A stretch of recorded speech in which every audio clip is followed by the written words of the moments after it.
Welcome to another in the series of self-identity through Ho'oponopono. Our instructor has taught this process all over the world. He's an author, a lecturer, and a PhD. Here is Dr. Ihaleakala Hew Len. Welcome to the series on self-identity through Ho'oponopono. Ho'oponopono is a process of problem solving. The process is an ancient process, a Hawaiian process. It's a process of repentance, forgiveness, and transmutation of errors playing in the memory bank as memories replaying. And so the process is very simple. You simply say, I love you, or thank you, or you simply make an appeal to the divinity in you to rectify those errors by erasing them. And so the Ho'oponopono is a very, very, very simple process. So today I'm going to talk about the Lady of Freedom. The Lady of Freedom represents for the Hawaiians the Aumakua of this great country. That is the spiritual part of this great country. And so Hawaii is the only state in the Union that's passed legislation that honors the Lady of Freedom.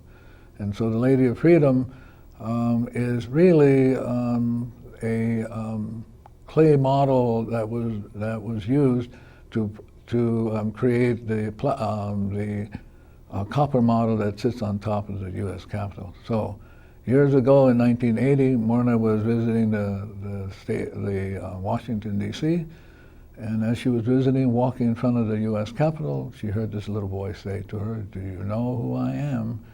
And she looked up and she said, you are Pocahontas. And the Lady of Freedom said, "No, I'm the Lady of Freedom, the Aumakua, the spirit of this great country."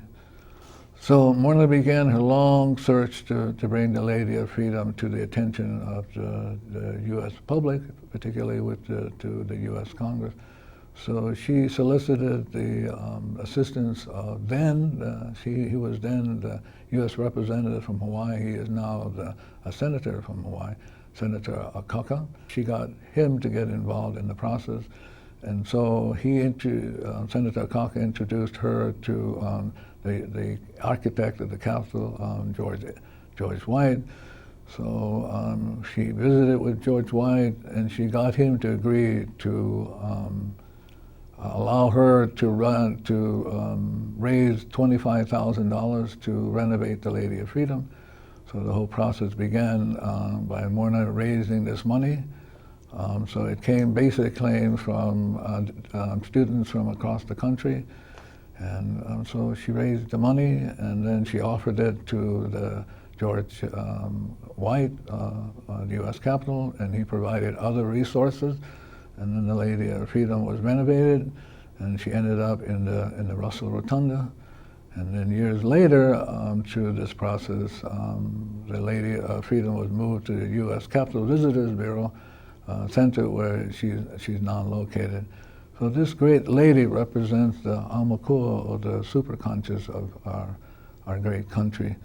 And so as I travel around the world, we discovered that every country has its own Aumakua, or freedom. And so, for example, in Canada, it's George Vancouver. So now if you're visiting Washington, D.C., you can go down to the U.S. Capitol Center and visit with her.